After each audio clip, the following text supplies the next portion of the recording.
Our story today is called A Horseman in the Sky.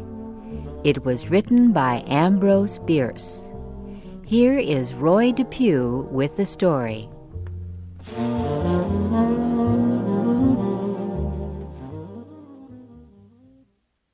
Carter Druse was born in Virginia. He loved his parents, his home, and the South. But he loved his country, too. And in the autumn of 1861, when the United States was divided by a terrible civil war, Carter Druse, a Southerner, decided to join the Union Army of the North. He told his father about his decision one morning at breakfast. The older man looked at his only son for a moment, too shocked to speak. Then he said, "As of this moment, you are a traitor to the South. Please don't tell your mother about your decision. She's sick, and we both know she has only a few weeks to live." Carter's father paused, again looking deep into his son's eyes. "Carter," he said, "no matter what happens, be sure you always do what you think is your duty." Both Carter Druse and his father left the table that morning with broken hearts. And Carter soon left his home and everyone he loved to wear the blue uniform of the Union soldier. One sunny afternoon, a few weeks later, Carter Druse lay with his face in the dirt by the side of a road. He was on his stomach, his arms still holding his gun. Carter would not receive a medal for his actions. In fact, if his commanding officer were to see him, he would order Carter shot immediately. For Carter was not dead or wounded. He was sleeping while on duty. Fortunately, no one could see him. He was hidden by some bushes growing by the side of the road. The road Carter Druse had been sent to guard was only a few miles from his father's house. It began in a forest down in the valley and climbed up the side of a huge rock. Anyone standing on the top of this high rock would be able to see down into the valley. And that person would feel very dizzy looking down. If he dropped a stone from the edge of this cliff, it would fall for 600 meters before disappearing into the forest in the valley below. Giant cliffs, like the one Carter lay on, surrounded the valley. Hidden in the valley's forest were 5 Union regiments, thousands of Carter's fellow soldiers. They had marched for 36 hours. Now they were resting. But at midnight they would climb that road up the rocky cliff. Their plan was to attack by surprise an army of Southerners camped on the other side of the cliff. But if their enemy learned about the Union Army hiding in the forest, the soldiers would find themselves in a trap with no escape. That was why Carter Druse had been sent to guard the road. It was his duty to be sure that no enemy soldier, dressed in gray, spied on the valley where the Union Army was hiding. But Carter Druse had fallen asleep. Suddenly, as if a messenger of fate came to touch him on the shoulder, the young man opened his eyes. As he lifted his head, he saw a man on horseback, standing on the huge rocky cliff that looked down into the valley. The rider and his horse stood so still that they seemed made of stone. The man's gray uniform blended with the blue sky and the white clouds behind him. He held a gun in his right hand and the horse's reins in the other. Carter could not see the man's face because the rider was looking down into the valley.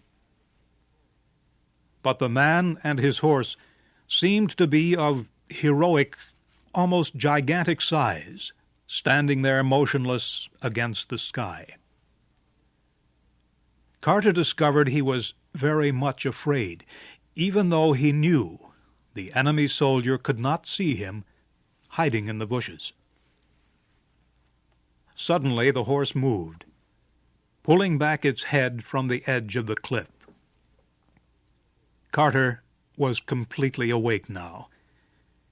He raised his gun, pushing its barrel through the bushes, and he aimed for the horseman's heart. A small squeeze of the trigger, and Carter Drews would have done his duty. At that instant, the horseman turned his head and looked in Carter's direction. He seemed to look at Carter's face, into his eyes, and deep into his brave, generous heart. Carter's face became very white. His entire body began shaking. His mind began to race, and in his fantasy, the horse and rider became black figures, rising and falling in slow circles against a fiery red sky. Carter did not pull the trigger. Instead, he let go of his gun and slowly dropped his face until it rested again in the dirt. Brave and strong as he was, Carter almost fainted from the shock of what he had seen. Is it so terrible to kill an enemy who might kill you and your friends? Carter knew that this man must be shot from ambush without warning. This man must die without a moment to prepare his soul, without even the chance to say a silent prayer. Slowly, a hope began to form in Carter Drews's mind. Perhaps the Southern soldier had not seen the Northern troops. Perhaps he was only admiring the view. Perhaps he would now turn and ride carelessly away. Then Carter looked down into the valley so far below.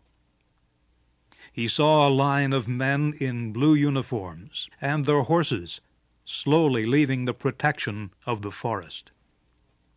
A foolish Union officer had permitted his soldiers to bring their horses to drink at a small stream near the forest, and there they were in plain sight. Carter Drews looked back to the man and horse standing there against the sky. Again he took aim, but this time he pointed his gun at the horse. Words rang in his head, the last words his father ever spoke to him. No matter what happens, be sure you always do what you think is your duty. Carter Drews was calm as he pulled the trigger of his gun.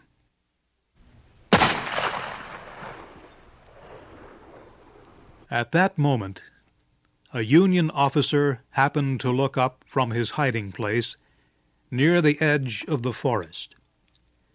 His eyes climbed to the top of the cliff that looked over the valley.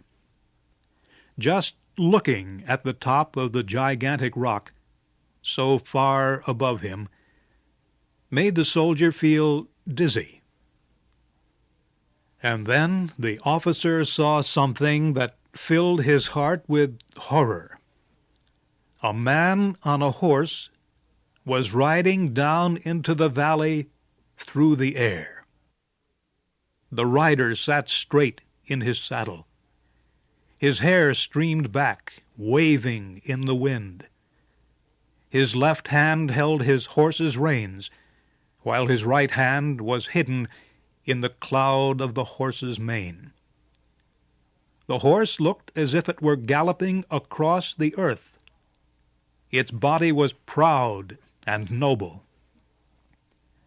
As the frightened Union officer watched this horseman in the sky, he almost believed he was witnessing a messenger from heaven, a messenger who had come to announce the end of the world. The officer's legs grew weak, and he fell. At almost the same instant, he heard a crashing sound in the trees. The sound died without an echo, and all was silent. The officer got to his feet, still shaking. He went back to his camp, but he didn't tell anyone what he had seen. He knew no one would ever believe him. Soon after firing his gun, Carter Druse was joined by a Union sergeant. Carter did not turn his head as the sergeant kneeled beside him. "Did you fire?" the sergeant whispered. "Yes." "At what?" "A horse. It was on that rock. It's not there now. It went over the cliff." Carter's face was white, but he showed no other sign of emotion. The sergeant did not understand. "See here, Druse," he said after a moment's silence, "why are you making this into a mystery? I order you to report. Was there anyone on the horse?" "Yes." "Who?" My father."